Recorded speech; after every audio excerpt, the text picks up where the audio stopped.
So I will try to make this quick. So like Kelly shared, my name is Nancy. I'm currently the Chief Diversity and Inclusion Officer at Rady Children's Hospital. And so I'm here to talk about belonging because I can't think of a place where you really want people to feel that sense of belonging than amongst the folks who are taking care of all of our babies. So in case you're not familiar with Rady Children's Hospital, it is the only children's hospital in all of San Diego County. And if you haven't been paying attention, we just doubled overnight. We merged with Children's Hospital of Orange County to form Rady Children's Health. So now a workforce of 12,000-ish people. And again, so, even more important that we are doing everything that we can to foster that sense of connection and belonging amongst our workforce, not just because they do really, really, really important work, but also because we're going through a really big change. So feel free to stop me. I'm going to talk about some research that we've done at the hospital with our folks and what we discovered in terms of what they are telling us that they need in order to feel that sense of connection and belonging at work. Because we know from probably everything that you all talked about today, how important that is to not just who people are and how they show up at work, but also to how productive and in our case, how empathetic they are at work and how much, how they care for the children and the families that come to our hospital. All right, so before I get there, really quickly, just want to kind of level set around what we're seeing in just the world around the sense of belonging. There is a crisis around people feeling disconnected, feeling isolated, and unfortunately, that's not just adults. I think one in 5 Americans have experienced loneliness and that lack of connection. And what we're seeing is that increase in that same sense amongst children at rates that we've actually not seen before. And sometimes it surprises people to know that we have children as young as 5 coming into our organization with suicidal ideation or suicide attempts, right? Because it is this sense of not feeling connected, not feeling cared about, not feeling loved, not feeling that. So it's not isolated to just adults. This trickles down to our children. Obviously, it includes adults, right? Because that's who's raising our children. So this is a topic that's near and dear to my heart, and so I'm happy to share this with all of you and kind of share with you what we've found. So really quickly, I would love for you all to just kind of reflect and think about a time where you felt a sense of belonging at work. Easy. Good, because if you're anything like me, I can think of lots of times when I didn't. And that is what comes to mind. And I have to really rack my brain to think about, oh, when have I felt that sense of belonging at work? And what we find is that this is really common, that most folks can't really identify a time, or if they can, it is outnumbered by the number of times that they have not felt that sense of belonging. And from our research and the things that we've done, we find that this is different amongst, depending on gender identity, race, ethnicity, that there is some difference in who feels that sense of belonging and who does not, unfortunately. So, there's a slide that's, anyway, so we'll jump to this. So what is belonging? There's a ton of different definitions you can find for belonging. This is how we define it and how we have defined it. The feeling that we're part of a larger group that values, respects, and cares for us and our unique individual humanity, to which we feel we have something to contribute. And the other part that we have added, that it is our responsibility as an organization to create the conditions where people can feel this sense of belonging. So a lot of times what we see when we talk about well-being, belonging, in terms like I can't think of anything else that comes to mind, we put the onus on the individual. If you're not feeling this, it's because you're not doing this. And we disagree. We feel that it is our responsibility as an organization to create the conditions so that people can participate, so they do feel that ability to be themselves and to show up, and that we we need to stop kind of telling people like, well, if you just did this, or if you just did that, right? Sure, of course, there's some personal responsibility in all of that. And yet we also have a responsibility as an organization. And so that's something that we keep very central to what we do, what we offer, how we talk about this idea. And that's why we decided to do a lot of research and kind of just ask our people, what more can we be doing to create those conditions? And like I said, feel free to stop me anytime. This is not meant to be me just kind of talking. All right, so what we found, so what we did, this was before our merger that we did this research. And so we have well over 5,000 employees, or we did. And we took a sample, 10% of our workforce. We tried to get all different tenures, positions, demographics, right? So that we could get like a really, cross sample of our workforce. And we did really thorough focus groups and asking them a lot of questions and collecting data. And I will share that the really fun part is that more and more people were like, wait, what about me? I want to participate. And we actually had a lot more people that wanted to participate than we were able to do focus groups for. So I think that was a really good sign. People wanted to give their opinion and they wanted to share with us what they were feeling. And from our data, we found the first two, that our employees, when they feel like they belong, they are 3.5 times more likely to contribute at their fullest potential. And this was self-reported fullest potential. We weren't tracking their, work outcomes or anything like that. 70% said they'd be more productive with a stronger sense of belonging. That's a big number. And then I pulled this from Harvard Business Review that companies with high belonging see 56% reduction in turnover. Mm-hmm. And I don't know how many of you track what it costs to bring on a new employee, but for us, it is thousands and thousands of dollars, depending on the level and kind of the expertise. So you can, we already heard the business case for why this work is so important, but it really highlighted for us why we need to do this work and really invest in our folks. Okay, so then we asked, okay, well, we all know, I think generally, right, this is important. There's tons of research. We know there's a business case for it. So what's stopping us? What gets in the way of us really building the sense of belonging for our people at work? Well, luckily, they told us. A lack of psychological safety. And I think when most people think of psychological safety, they think of like the ability to speak up. I want to feel free to speak up and say things. For our folks, it was safety to make mistakes and be able to learn from those, right? Like, yes, you're right. Like, hopefully they're not making mistakes, right? Because that's important. But when they do, because they are human and they will, can we be honest and upfront about those mistakes, and can we all learn from those? And that was really important to them. They also said that they didn't feel that sense of encouraging risk-taking, right? Or having open dialogue. Poor communication was another one. They wanted really transparent communication, and they wanted empathy from their leaders. And they wanted their leaders to understand what they do every day, right? Because so often, as we all know, the higher up in leadership you get, the more removed you become from the day-to-day. And yet, who's making decisions about the day-to-day? And so they said, if you're going to make decisions about what impacts my job, we need you to show up and learn what our jobs are. I thought that was really powerful.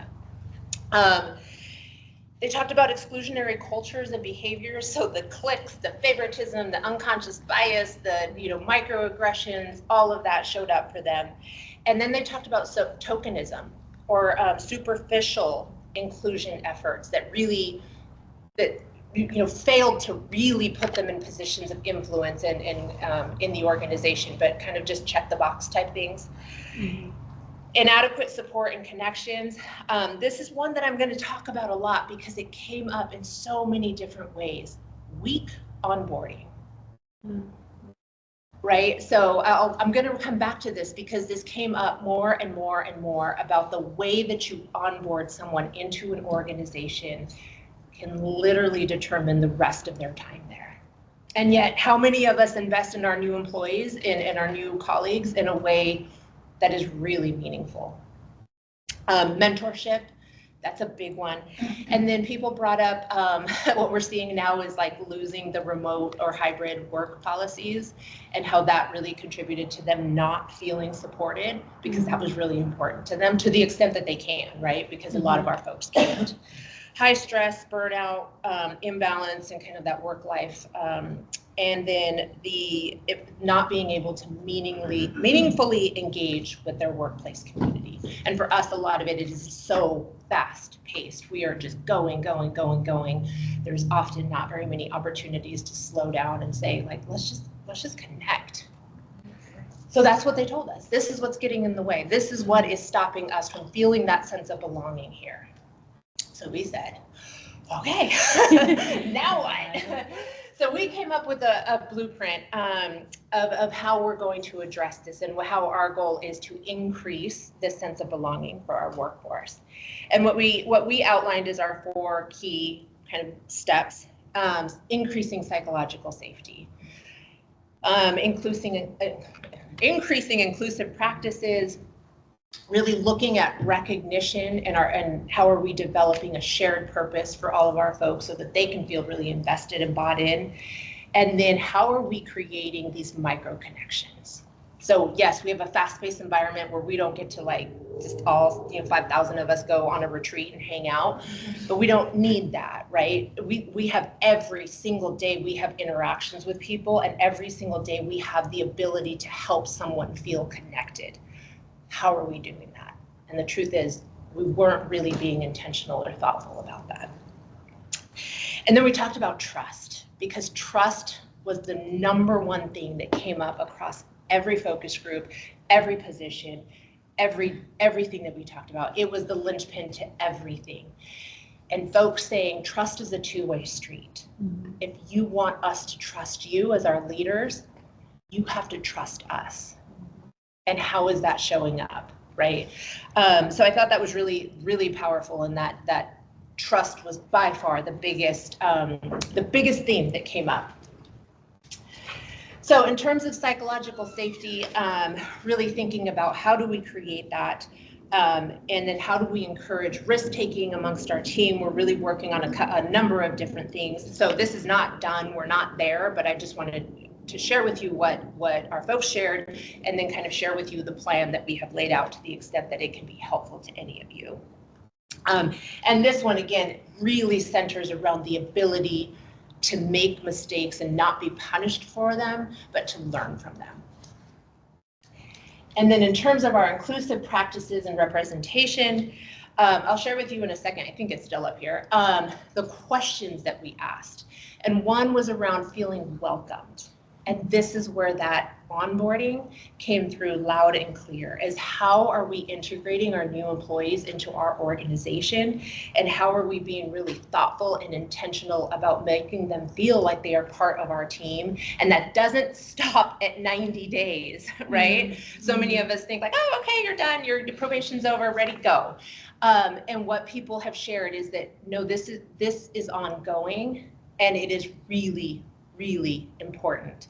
And so from this, and I share this, if there is nothing else that you can do as a leader, if you're working in an organization, invest in your onboarding.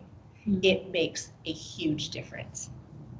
And then of course, right, talking about sharing timely information, especially with all of the changes that we're undergoing right now, that was really important. So we're working on a lot of different things of ways that we can do that.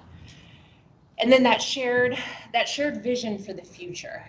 So often we lose sight of, we think about kind of what's coming up next, what's the next big thing, but we forget to share the vision for the future with our workforce, and we neglect to help them feel a part of it. And so for us, especially as going through this big, huge change, how do we do that? How do we help them know that they are part of something much, much bigger? I mean, I think the latest numbers I saw was that we now see 1/3 of California's children. That's a big deal. So how do we make every single person, whether they have direct contact with patients or not, know that they are part of that mission, they are part of that vision, and that without them we could not do this. It's a big undertaking. So like I said, we're not there.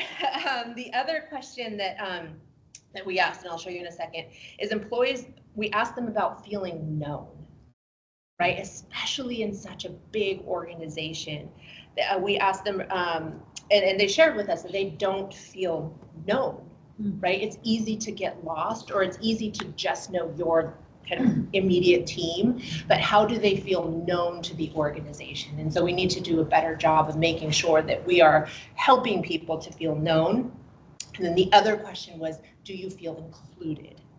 And that's where we got the feedback around, no, it feels kind of like, you know, tokenism, that you're saying you're including us, but really how are we really included in these important decisions, and how are they not staying just at, you know, executive leadership level, but you're really valuing the opinions of folks who are on the ground doing the really, really hard work. And then I talked about the everyday micro connections. One small connection a day. Can you acknowledge, ask, or include? And these make a big difference, right? And so from leadership all the way down, if we can create a culture where we are all going out of our way and being really intentional to make these micro connections every single day, what ripple effect could that have for our folks? And so here we got this from questions that we asked about, do you feel supported at work, and do you feel connected? And so I think for a long time we've known that there's a question along work cares about you. And that's really important. You need to feel that sense of belonging, and that's a place where you want to be. We need our people to want to show up to work. We need our people to feel like they are connected, and that they feel like they belong. And so then, you know, we talked about, like, these are the 4 areas that we're working in, but also talking to folks about belonging is more than just retaining talent. And it is so important, again, right, for the work that we do, but for the work that all of us do. And then it's not just a buzzword, but it's something that we need to be really committed and dedicated to. And so we've done a couple of things that I'll share with you that are working to kind of build this sense of belonging, and that I included in here because we're talking about well-being. Oh, there's my questions. They got mixed around. So there's the questions that we asked to get kind of some of this information. So around belonging, I feel a strong sense of belonging at my organization. The welcome question about feeling warmly welcomed, feeling known as an individual at my company, feeling included at work, feeling supported in achieving my personal and professional development goals, and feeling a strong connection with peers and colleagues. And so these are the questions that we kind of framed all of this, the blueprint on, is the responses that we got to these questions, and many, many more, but these were the ones that were central to that. And so what we came up with is a couple of things. So one, we're doing a lot of work to kind of create the culture that we all say that we want to have at the organization. But we also are focused on well-being, right? Because that matters. So we came up with the well-being framework, the Rady 8, and focusing on these different dimensions of wellness, and making sure that what we're doing is really from an equity lens, because one of the things that we have found in the past is that when we develop programs, when we offer things, that sometimes the folks who might benefit from them the most don't have the time because they're not exempt employees. They don't have the capacity because maybe they're running off to another job or to do something else, right? So unless that we really structure them with equity in mind, they're not going to be programs or benefits that everyone can take advantage of. So also making sure that we're really tracking and looking at that. And so that's why we came up with these kind of 8 different dimensions of what our well-being program will encompass and does. We're working on all of them. And it's not easy. It takes a lot of intention, a lot of work, a lot of really thinking through how we're offering things, who's attending, who's participating, whose voices are not at the table when we're designing and developing this. Who do we have to go to, right? Because if we're having a meeting, a well-being committee meeting, there are folks that are not able to attend because, you know, there are ABS workers that are busy cleaning the rooms and the spaces so that our children can come in, right, when our families come visit. So again, just really, really being thoughtful. But these were the different areas that folks identified as kind of more of having a more holistic approach. So I'm happy to talk through any of those if you have questions about what we've done. And then the last part, well, not last part, but we are doing a lot around the culture we want to have at Rady Children's. And so we've developed some core attributes of the culture that we say we want to have, right, from our focus groups and from the data that we collected. And I won't go through all of these, but I would venture to say that they might be similar in a lot of different organizations, right? But until we kind of put them in writing and then come up with a plan for each one of those, there are things that can be missed. And a lot of these are, oh, I didn't know that. Check that out. I didn't even know they did that. So anyway, I guess it doesn't like me going back. So this is where we tried to kind of capture everything that people shared with us and put it into like, this is what we're headed to. And we thought that was really important because if we don't know where we're going, we can't develop that clear roadmap, and then we can't measure once we've been there. So those are core attributes of the culture that we want to build and what we want our patients, families, and employees to experience while they are at work. And then we also outlined the cultivating behaviors that would help us get to that culture that we want to build. And so again, listening, transparency, accountability, follow through, consistency. I mean, again, all things that I think all of us can relate to. And these cultivating behaviors, nice. I shouldn't do that. Cultivating behaviors define how we work together to sustain and grow our culture. And so more to come as we work through this. But we're on a journey to make Rady Children's a place where all of our folks feel like that's a place that they belong and that they can provide the very best care to every child and family that comes through our doors. Wow.